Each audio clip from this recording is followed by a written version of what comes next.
There are dire warnings that New South Wales will be hit by increasingly extreme weather. 2015 was the hottest year since climate records began. Your show this July was the single hottest month in recorded history. Australia sweltered through its hottest spring on record. Climate change is now affecting every country on every continent. It's the rate that's of great concern. And what do you put that rate down to? Oh, it's human activity. We have everything we need. Some still doubt that we have the will to act, but I say the will to act is itself a renewable resource.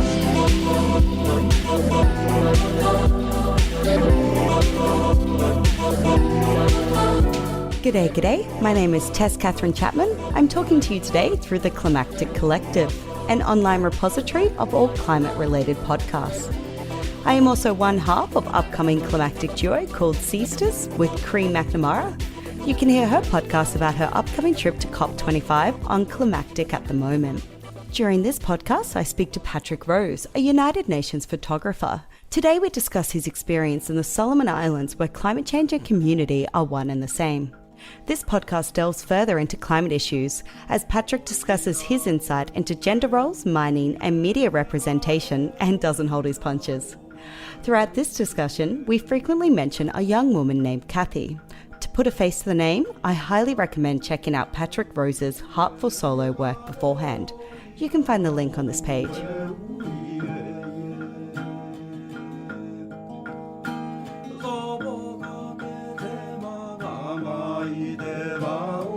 Here with me today is humanitarian and photographer Patrick Rose. Patrick has worked in a broad range of countries with Fred Hollows, UNICEF, and last year spent 18 months with the UNDP, that is the United Nations Development Programme, and SISWAP, which is the Solomon Islands Water Sector Adaptation Programme. For those who live in Brunswick East, Melbourne, you guys were lucky enough to host Patrick's emotive and insightful art exhibition called Heartful Solo in September this year. You can find links to Patrick's Heartful Solo and Before the Flood work in the links below. A quick homage to the small world we live in. Although today I am recording from Brisbane and Patrick from Bangkok, we actually met around this time last year in Honiara, the capital city of the Solomons. So it's nice to speak to you again, Patrick. Great to speak with you, Tess. I noticed when I was looking through your Heart of Solo work, I was really drawn to Kathy from Santa Catalina. Could you please tell us about her story? Kathy is a really incredible woman. She's already been displaced by climate change. She lives on this tiny little island at the very bottom of Makira called Santa Catalina. It's a beautiful community without any cars, without any sort of industry. It's just a sort of community of subsistence farmers and fishermen. And Kathy has already, as I said, sort of experienced an extreme sort of storm and there was an earthquake. And so they had to move from her part of the island just because it was already so vulnerable to sea level rise and extreme storms. So she's moved into a new place in the island, and she was observing all these kind of rubbish going all around the island, all this kind of increased wrappers and cans and things like that, because people were starting to import more food and buy things from the mainland. And so what she did is she set up women's groups she divided it into wards and set it up as almost a kind of friendly competition between which ward could keep their area the cleanest. And it became a really, really sort of competitive process and a lot of fun for the women. They got together, cleaned up the rubbish, and then people would come and ask them what they're doing. And so she was this really inspirational woman that I met when I was working with the UNDP. And that's what I was really doing throughout the course of the year, was going to each community and kind of asking who's already taking action on climate-related issues. And everywhere I went, everybody said, oh, you've got to meet Kathy, you've got to meet Joe, you've got to meet Rendy. And, I think we all know that. Anyone, if you were to turn up in any community in Australia, say, who's really passionate about climate change, it's great that we can start to identify who these leaders are and then look to them for inspiration. And so that's what I was trying to do with this series of videos, was to try to, celebrate their efforts and recognize that yes, UNDP is coming in to sort of work on climate change adaptation, but we're not coming into a blank slate. We're not coming into an area that where people aren't already taking action. It's important to kind of identify these allies and then bring them into the discussion. So that's really what Kathy was doing with the Solomon Islands water sector adaptation, which was to sort of, really make the case to the community about the importance of keeping the community clean so that you wouldn't have mosquitoes and garbage and things kind of accumulating. So it's a kind of holistic way of looking at climate change adaptation rather than a really narrow focus just on sort of water infrastructure. Yeah, I love that competition to keep things clean. That's such a great insight.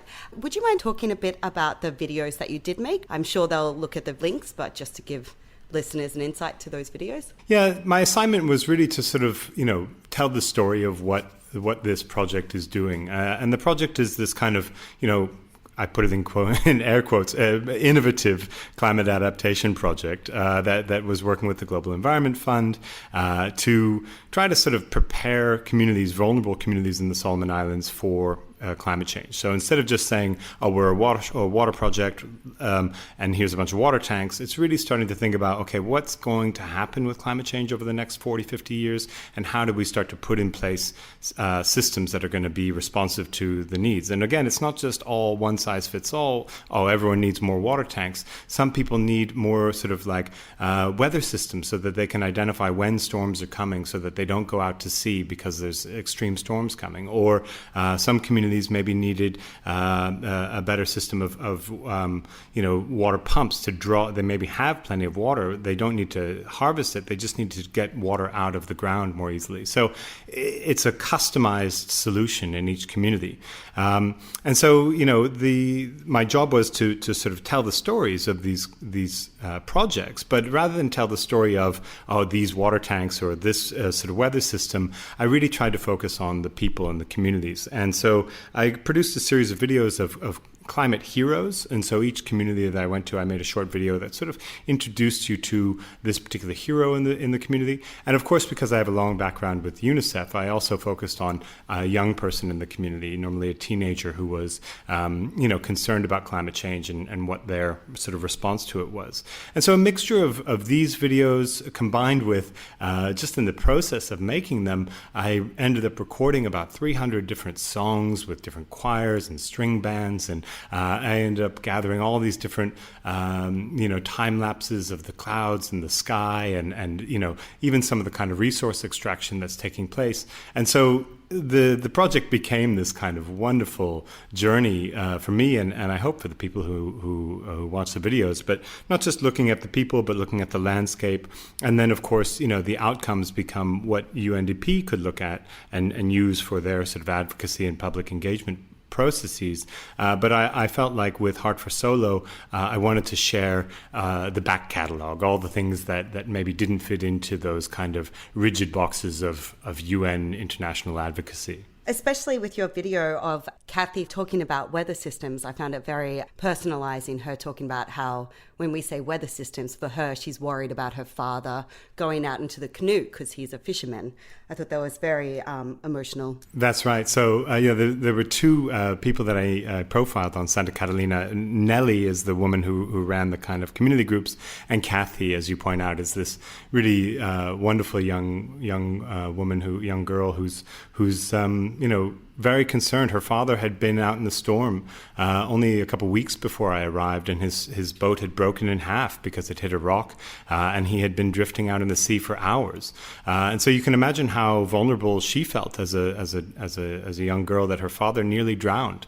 And yes, he's a very strong and seasoned fisherman, but the reality of climate change is that more extreme storms, unpredictable weather, are catching people unaware, and so the seasons aren't corresponding to the traditional kind of custom knowledge where they might say, in the month of March, when we see, the frigate bird will be safe. Those kinds of traditional knowledge that have kept them safe for so many generations aren't always working in the same way anymore. And so, the reality of someone like Kathy, how vulnerable she would be as a family if her father had drowned. And that's, a case where thankfully, he didn't drown. He made it back to safety after a long sort of time drifting at sea. Again, a sea filled with sharks and all kinds of different sort of dangerous creatures. But she also had to deal with just that uncertainty of there's lots of people in the community whose fathers don't come back. And so, these are the kind of everyday impacts of climate change that I feel aren't being sort of fully understood.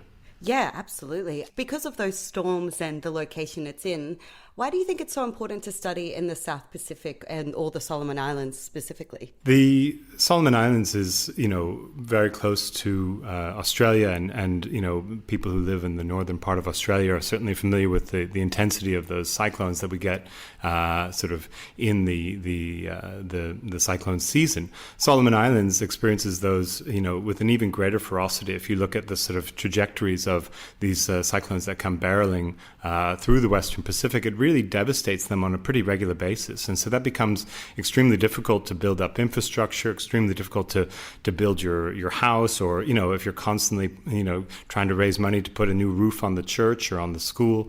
These things are extremely draining from a resource point of view, but a, cultural community energy effort point of view. So I think it's really important to understand how climate change is going to impact these communities.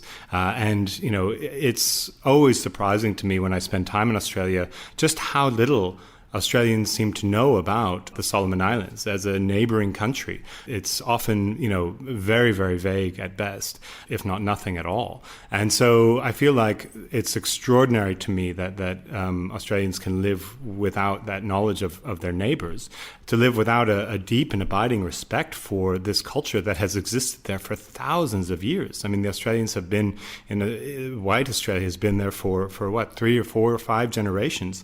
The Melanesians have been in the Solomon Islands for 40, 50 generations, and have accumulated knowledge and culture and dance and music and language that is now at threat because of climate change. And so I think any conversation about climate change in the Pacific needs to start with, first of all, a recognition of these people who have been here for so long, but also a deep respect and look to learn from how have they adapted, how have they learned to survive in these sort of cultural climactic conditions. Sometimes they've been harsh indeed. They've endured thousands of cyclones throughout the course of the generations. I couldn't agree more. And I've, in Australia, definitely had similar experiences with people asking me where the Solomon Islands are. And especially because they are so intrinsically connected with nature for generations, like you've said, definitely could learn from them, or should learn from them.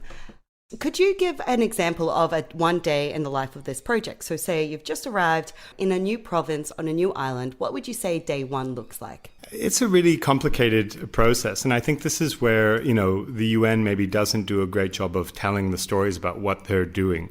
We all like to think somebody somewhere is working on climate adaptation. And certainly UNDP is doing that along with a lot of other, really well-intentioned organizations. What was good about CSAP was that it was really designed by Solomon Islanders with a very sort of inclusive approach. And so, I was really lucky to arrive towards the end and sort of have a lot of momentum in the project and sort of be part of the kind of rollout.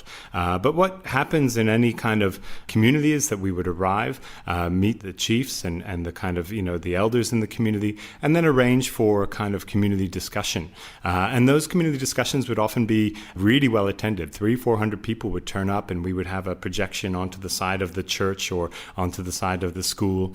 And then those would be a kind of like a framework. Sometimes we would share the videos that I had made in other communities. So we would share Kathy's story or Nellie's story or, different people from around the country who are already taking action on climate change. So it started to spark a conversation about, oh yeah, that's happening to us too. Oh yeah, we have rubbish in our community. Oh yeah, my father nearly got drowned at sea. Oh yeah, we have long droughts. And so how do we cope with that? And so those kinds of discussions then sort of prompted the next day, which would be a really wonderful beautiful kind of dynamic process of breaking the community into 3 different groups. So instead of having just men and women, we created a structure where there would be men, women, and youth. And so in order for anything to get a priority as a sort of like concern or as a sort of something that we need to seek a solution to, there had to be a democratic sort of majority on that particular solution.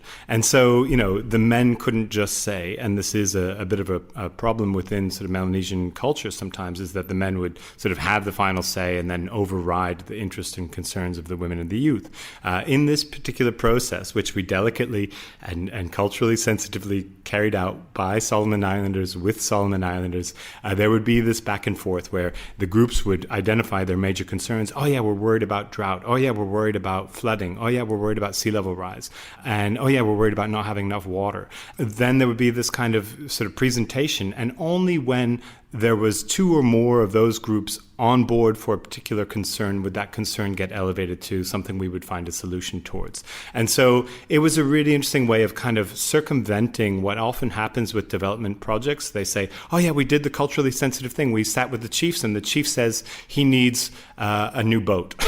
And so, often I've seen NGOs fall into that trap. They say, well, we went to the community and we talked to the chief and this is what the chief says he wants.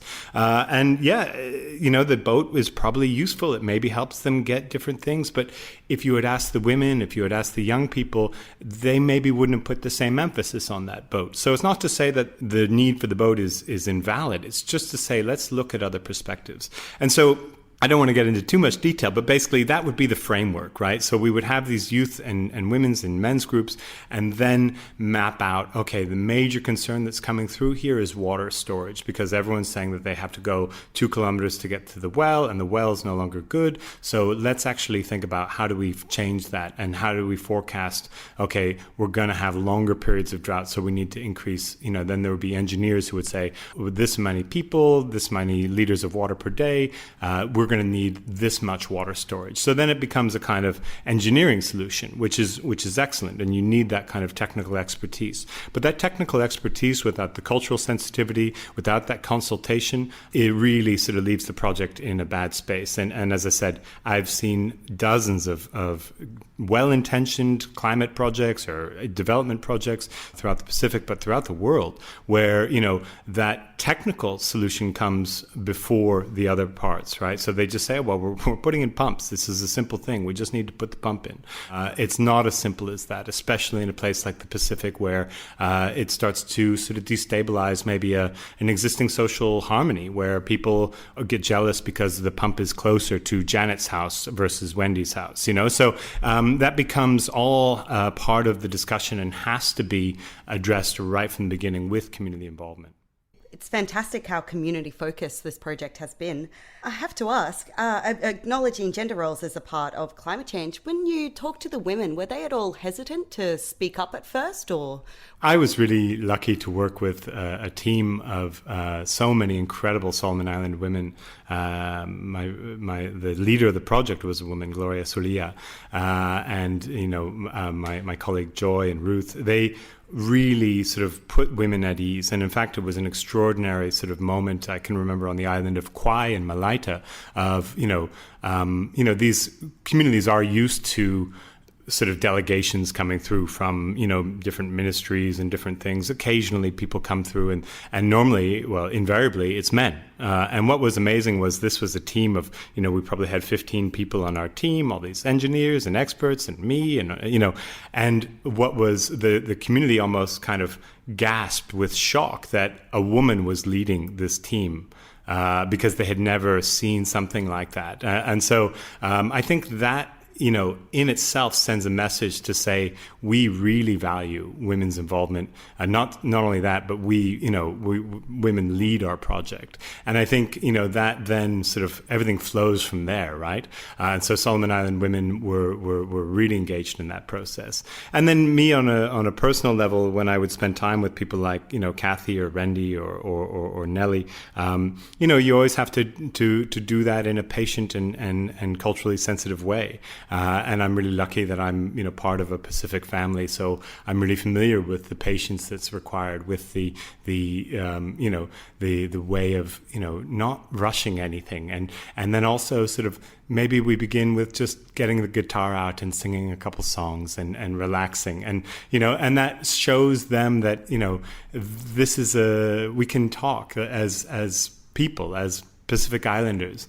I know what you mean. It certainly is a process, overcoming that kind of inherent shyness within Melanesian society. But I was really lucky to have some sort of fundamental sort of starting points that helped me out, but also just some incredible women that I worked with that really helped that process as well. In your Heart of Solo work, I never really felt your presence. I almost felt as if I was directly sitting across from Kathy or Randy and having them tell their stories. Was omitting your presence intentional? And what in general do you think the role of photography is in discussing climate change and adaptation schemes? The work is called Heart for Solo, which is a funny sort of construction because it's a real Solomon Islands way of saying it. Me got him heart for that. So me got him heart for you, Tess. Me got him heart for climate change. Me got him heart. So heart for something is a real way of expressing, your love for something. Is me got him? Yeah, me got him is I have. Yeah, so.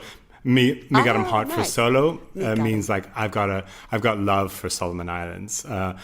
What a beautiful phrase. Yeah, it's funny because my work as a UN photographer and as a communication specialist has been on a journey as well. When I was in West Africa, I sort of was some of the first people in UNICEF or even in the UN to start to do Facebook Lives from refugee camps in Maiduguri, and I was in those videos where I would sort of narrate and explain what we're doing here, what's going on in this camp, how many people are displaced, and what the situation is, almost like a news reporter. And those were well received and I think really effective in what they were doing. But I wanted to, with this work especially, honor the people in the videos and in the photos and in the communities. And so definitely right away, I stepped right back, and I feel like it is my job just to sort of to be a witness, not to be part of the story. Of course, I'm part of the story in the way that I shape it, what I'm showing you, what songs I've chosen. There's 1,000 ways that I am in the story. And what was really nice is when we shared the work in Melbourne, quite a number of people sort of pointed out that these portraits were huge, 3 meters high, and the projections 5 meters wide, really large scale. And on each one of the photographs, actually, if you look closely, some people could see me reflected in the eyes of the people. And so, yes, I'm not in the work in a sort of overt traditional sense, but what was nice was friends and people who were close observers of the portraits did notice that, yeah, inherently I'm inevitably in the work, in the reflections. And I think that's right to do it in that more subtle way. It's so important that Solomon Islanders are given a chance to sort of articulate their own concerns and are given a chance to speak in their own voice and are given a chance to share their culture, their music, their islands, the beauty that exists in that country without some sort of UN voice saying, this is the Solomon Islands, it's a vulnerable, community. That is just a completely sort of colonial model of storytelling, and we need to move past that and kind of invite Solomon Islanders into telling their own stories. And so I was really lucky to work with a lot of young Solomon Islanders. We did a whole series of climate change documentary screenings, and I continue to sort of be in touch with friends, they're young filmmakers, and mentoring them into just finding opportunities to share more stories by Solomon Islanders about Solomon Islanders. Yeah, fantastic. Hey, sorry to butt in. It's Mark here, founder of Climactic, and I just wanted to say that this week we don't have any messages for you from the Community Corner. Now, the Community Corner is an audio notice board we offer to the community to let groups or individuals share notices or events that are coming up that might be of interest to the community. You can find more information about how to send in an audio message at www.climactic.fm/communitycorner. And it's really just as simple as sending in an audio message you record on your phone, either to our email address or to Facebook, and we'll play it for you here on the show for free. I also just wanted to quickly say that we're brought to you today by, well, nobody. Nobody, that is, except for the amazing people who are part of the Climactic Collective, who give their time and effort to this for free, and to a couple friends of the show who support us on Pausable. Honestly, it means so much to us that they give just a couple bucks a month to help us pay for the costs of running this show. It's really vindicating that people are getting value out of it, and it does help us cover the expenses of running the show. So you can find a link to our Pausable in the show notes, and if you had the time to check it out, and could consider even $1 a month to support Climactic, we greatly appreciate it.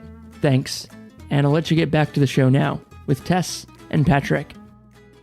The perception, I'll just respond as well to your question around what the role of photography is in terms of sort of representing these issues. These are really technical adaptation responses in some cases, and in the same way that, the IPCC has called for more humanistic kind of storytelling. We've been so focused on making this kind of scientific argument, and I think believe me, it's been made, in most parts of the world. It's only within sort of Australia and America that people are still sort of losing energy trying to convince skeptics. But it's clear that these are not people who are dealing with any sort of rational information. The skeptics are dealing with, they're completely corrupted by the sort of, fossil fuel industry. So I don't think any amount of scientific data is ever going to convince them. But we now need to move past that and move into a much more sort of emotional storytelling phase that I think really sort of presences this crisis that's engulfing our planet, and doing so by sort of sharing the communities of people like Kathy or Nellie or Rendy, and you start to see what it actually looks like. And what you start to see is that it's not a Hollywood movie where there's going to be a giant tidal wave that wipes out, these islands. It's a slow drip, drip, drip of the storm blowing the roof off, and then they don't have money for Kathy to go to school, and then Kathy's father, gets lost in a storm, and one thing after another adds up to people being held back and then being unable to kind of cope with the changes. Focus on the people who are going to sort of be impacted, but don't present them as victims. Don't present as, helpless. Show them for the full complexity of the people that they are, with rich cultures and ideas and concerns, just like us, rather than sort of saying that they're victims or they're warriors. I find those narratives maybe a little bit simplistic, and I think do a disservice to the dialogue. But I think that photography, video representations, I think all that is critical to helping people feel the issues that these people are going through. And I try to, use photography that works in a space kind of beyond words, right? So if you start to look at the combined impact of the 900 portraits that were in the show in Melbourne, you can feel a story emerging there, even though there's no word being spoken. I think that the eyes, the faces can communicate far more than we even understand, to sort of presence those 900 people that I photographed and to show them not as victims, not as warriors, just as people. It's interesting, instead of this one-dimensional report or a statistic or, as you said, warrior, that you'd put them into multimodal, multidimensional, and I couldn't find the word for it, and I realized it was human. You've given it a face and a community, which you've made it quite accessible, which I think is really quite important. What do you find are the differences and advantages of doing this through storytelling as opposed to those more formal methods?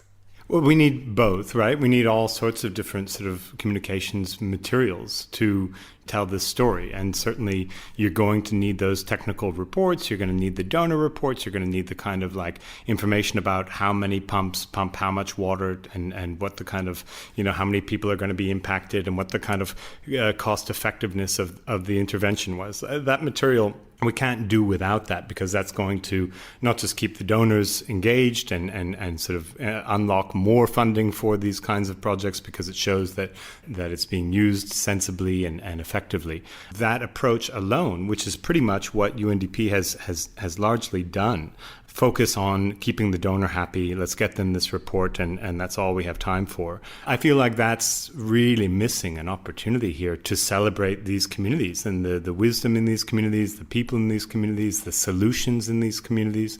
And so, as I said, one of the other parts of the project was to go into each community, not just ask for who's already leading on climate change in your community, but who has a solution that is, helping people cope with water shortages or climate change in general. And so I also developed a whole series of instructional videos. So, UNDP puts an emphasis on this already, saying, we need to develop knowledge sharing material. And that sounds great, but the reality is, where is it all going? And what is this knowledge sharing material? Who's actually making sure it's accessible and useful and engaging? The reality is nobody. It's kind of just going into these kind of repositories and sitting there. And so what I wanted to do was make videos that actually would teach you how to make a water pump out of pieces of pipe that you might find at the hardware store, or how to make a handbag woven out of plastic rubbish that you might find on the street. And these were communities like Gizo or like even in Honiara, where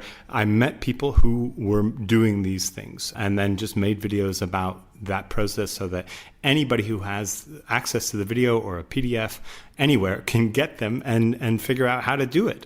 And I think that's the kind of shift in thinking that's required. Instead of thinking about what does the donor want, what does the community need, or what does this community have that another community would benefit from? We're so obsessed with keeping the donors happy that it becomes this kind of tyranny of just producing content for a donor, and whatever it is, the Swedish government, the German government, the French government says, tick, we've got that communication package. But what would be more effective is if we use those resources of sending photographers there and developing material to, help us arrive at a deeper understanding of the humanity of what climate change means right now. And with the distribution of that knowledge sharing, did you find a lot of the communities in the Solomons had internet? And was there another way that you could provide that knowledge sharing if they didn't? Well, Solomon Islands, unfortunately, is deeply hampered by its lack of internet. It's some of the worst internet I've ever experienced in the last 10 years. And I work in West Africa and in places all around the world with where you wouldn't expect better internet than Solomon's. But yeah, it's really holding the country back. And so, the idea of just saying, we'll chuck it up on YouTube and everyone will find it is not good enough. And so what was really great was developing relationships with the provincial officers from the Ministry of Agriculture or the Ministry of Water and Sanitation. There was also Minister of Culture. So I got to really, just through my travels, develop personal relationships. And in every place I went, I would share what I'm working on. And sometimes they would say, give me that on a USB stick, or give me that on a micro SD. And so there are really inventive ways. Solomon Islanders have, this platform called Share It, which allows you to just Bluetooth one file to another. And so, people have smartphones.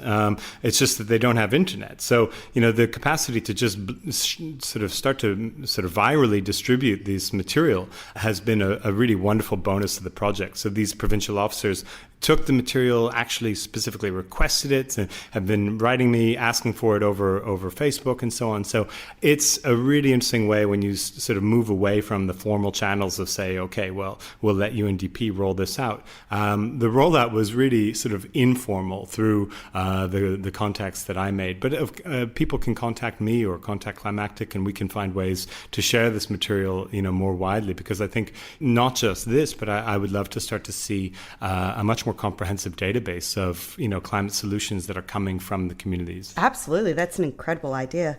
I also think that sounds like a much more personal way to distribute the information while you're in the Solomons. And I would recommend any listeners to definitely watch the How to Weave a Handbag Out of Plastic, because I'm probably going to try it this weekend. I'll let you know how it goes. It's amazing. It's amazing. So there's been quite a lot of publicity since I made that video for Rendy and the Plastic Wise Collective, which is this women's collective in Gizo. And they've, a group of 50 women have got together and basically used traditional Melanesian weaving patterns in order to sort of take garbage out of their community and weave it into beautiful things, handbags and things. So it's time consuming, but it's also a really fun thing to do with your family or your friends, and it's social. Of course, you're saving all of that rubbish from going into the sea or into landfill. Yeah, and repurposing it into something you can actually use, like a bag, which is fantastic. Speaking a while ago back when you were saying these increase of storms can mean that Kathy loses a roof, which means that they can't afford to go to school. How did you find in the Solomons life was closer to nature or less isolated from it? And while you were personally there, did that make you feel more vulnerable to nature and the ways that we've changed nature? Yeah, Solomon Islands, you feel very close to nature. It's, you have this, the sea is sort of this always present, and the storms that come off of the sea, you feel in a much more sort of real way. The architecture of the houses, even if they're kind of sort of quote unquote modern houses built out of timber, they're still extremely vulnerable to these storms. The roofs can be blown off and so on. And in many of the communities I went to, like in Tuo, out on the Reef Islands, you're still dealing with entirely houses that are built in the traditional manner with leaf huts and woven just sort of sand or dirt floor.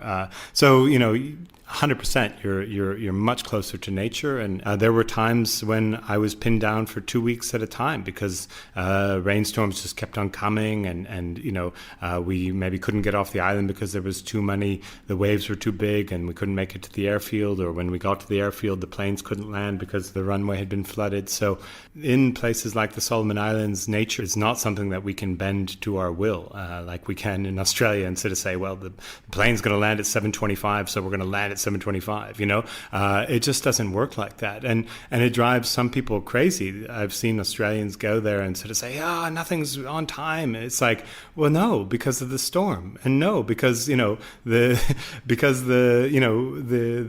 rain, or because of the wind. There's things that still sort of like inhibit the functional efficiency of a system. And I think that there's something certainly frustrating about that, but also really admirable about that they haven't completely abandoned that sort of connection to nature, that nature still plays a part in the rhythm of their daily lives. And I feel like that's something that we all can sort of use more of in our lives.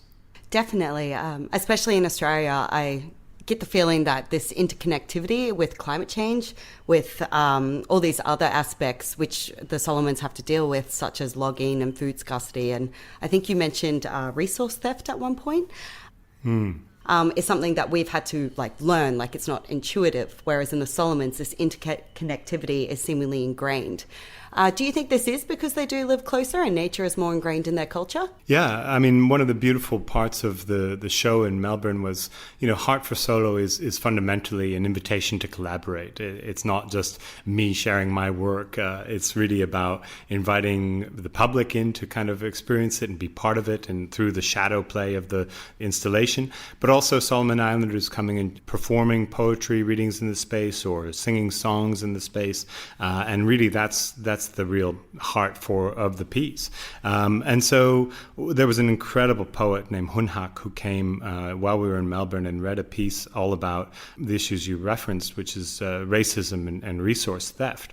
And there's no other way to describe it, is that these are logging and mining companies that come and basically sort of intimidate and bully and bribe illiterate sort of tribal leaders into signing away their land. There's this sort of collision between the materialism of the kind of Western resource extraction philosophy of, well, it's just dirt. We're just here to take the dirt because we can sell it and make aluminium from it, versus, this kind of indigenous perspective which says, this is where our ancestors are buried. This is the forest that has nourished us for generations. You can't just say this is just dirt.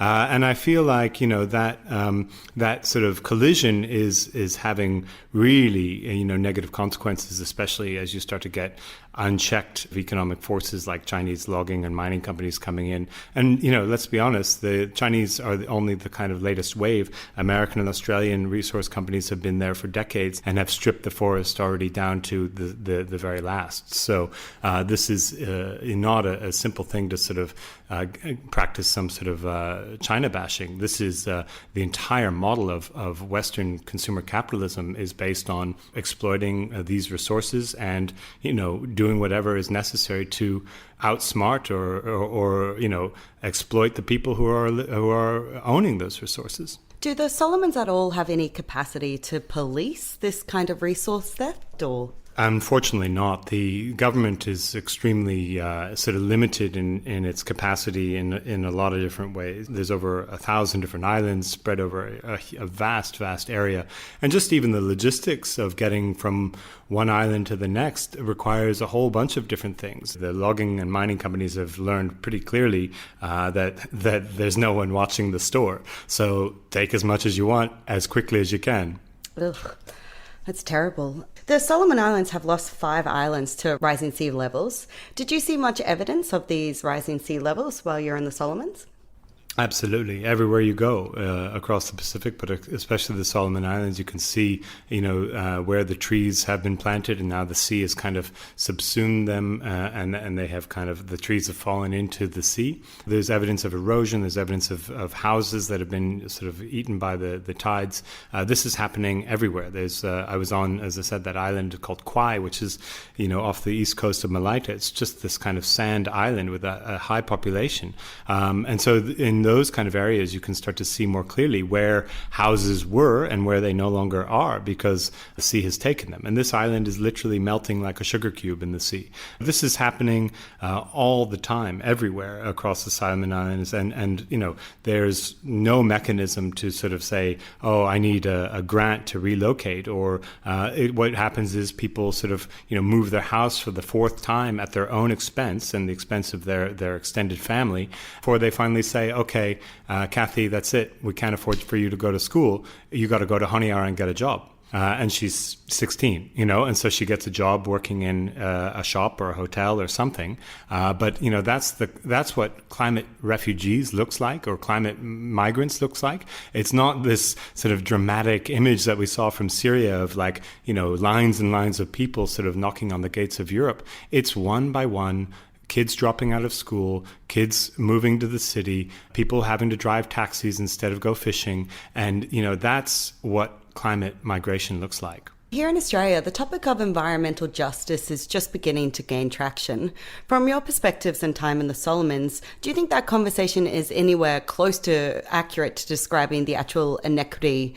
Environmental justice, climate justice, this is, I think, a critical lens for this climate change discussion. And I'm so pleased to see it sort of breaking through onto the posters of the climate strike and into the kind of policy discourse within climate change development policy. But, there is a very deep understanding that this is not okay, that this is a great injustice that's being carried out, that, these islands that have never had cars in some cases, that have, barely had, a generator or even sort of some kids have never seen, apart from the boat that goes to and fro, engines that burn fuel. There's not sort of communities that have contributed to climate change, but they are suffering the most immediate and the most severe impacts.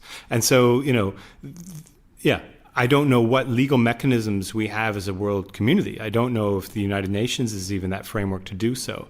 But I think that we as individuals and we as countries and within our sort of politics have to press our leaders for this kind of lens to recognize that, yes, help Australia, but help the people that Australia has impacted and has put into this situation. And I'm just every time I visit Australia, just so heartbroken to see how far away from the mainstream of that discourse is. Where you continue to elect leaders who are not taking this seriously, let alone engaging in a kind of a sense of responsibility and atonement. And I just feel so frustrated by the broken systems politically, both in America and in Australia and in dozens of other countries, that we can talk about climate justice, we can talk about environmental justice, and definitely people in the Solomon Islands are aware of this injustice. But we have to presence that and pressure our political leaders to deliver it. Fantastic. You really have given a face to this climate change, made it just so much more accessible for us in Australia to see what the effects of climate change are happening currently right now in the Solomons. Yeah, I mean, I think, it really represents, I think, a new way of working in climate change storytelling and a collaborative one. And I think, if I could extend the invitation to your listeners, maybe there's people out there who are interested in filmmaking, who are experienced filmmakers. Look, let's all work together. There's a whole new model of people doing this kind of thing. And that's what happened to me in Solomon Islands. This filmmaker, Yara Lee, she's an incredible woman. She's Korean, Brazilian background. And she invested some of her money in renewable energy about 15, 20 years ago. And what it's done is it's done so well that she is basically able to live her dream. She goes around the world making films about, cultural resistance movements to colonial oppression and climate change and so on. She doesn't have a fixed home base. She has, a team of assistants in New York who help her enroll in festivals and do all the planning and so on. So she was invited to screen her work, one of a piece from Burkina Faso at the Melanesian Arts Festival. And she turned up and started saying, hey, look, I really want to do a piece about climate change here in Solomon Islands. Who should I speak to? And, before long, somebody said, oh, you've got to speak to Patrick.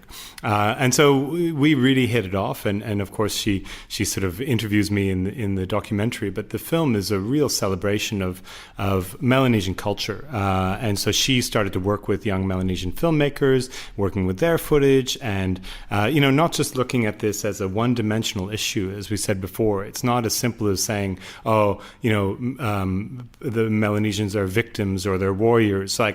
We're much, much more complex people than that. And I think that the film, which is just a pilot, really, it's a 20-minute sort of piece that really sort of synthesizes some of the key themes that she'd like to explore. And so, again, this is the invitation. I can connect you to Yara Lee and Cultures of Resistance Films, who are out there doing work about Western Sahara, about, displaced indigenous people all around the world. She's looking to kind of make a much deeper version of this film that's going to take us into the complexities of climate change here in the Pacific. But one of the things that inevitably starts to come through in the piece is the festering wound that is the oppression of West Papua by the Indonesian government and this kind of neo-colonial brutality that's existing and has existed for more than 70 years against the Melanesian people, as naked as you get in terms of racist resource theft. I think that the film does a great job of highlighting that and maybe illuminating some people, for people who don't know enough about it, which was certainly the case. We had a number of students from Monash University come and RMIT, and they were saying, these are educated Australians, some of them even sort of connected to Melanesian communities. They said, I didn't know what was going on. I'd never seen that kind of stuff before. We have to recognize, especially even within the climate change discussion, that the media has a continued vested interest in, repressing information that's going to suit the kind of political and economic framework that we live in.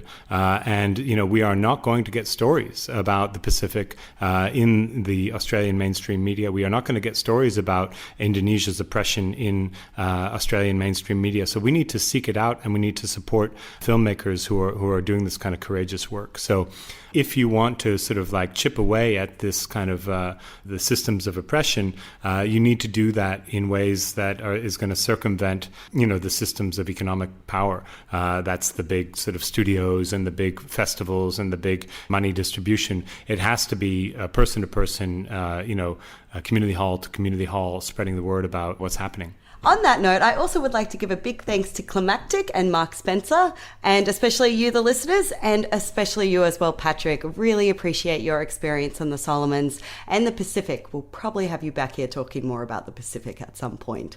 Something to listen out to. Thank you very much, Tess, and thank you to all the listeners of Climactic. I think it's really important that we start to build these communities. Definitely. With that, have a good day, everyone. Bye.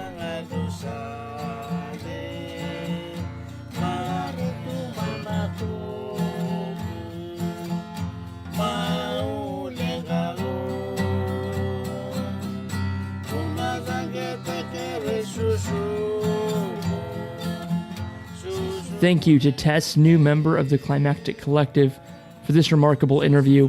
Thank you to Patrick for your generosity with your time and your stories of your experiences in the Solomons. Bringing you this episode really is a dream come true for me. Right from the start of Climactic, I've wanted to bring more stories from the South Pacific region to the Australian climate community. And if you've got any ideas on stories we can shed a light on, voices we can help raise, please just get in touch at hello@climactic.fm. And Patrick has left me with a special request. He wanted to make sure you knew that Yara Lee's film, Wantox, is well worth checking out, and you can find a link to it in the show notes right now. But with that, I'll leave you to your day. Thank you for joining us, and we'll see you again soon.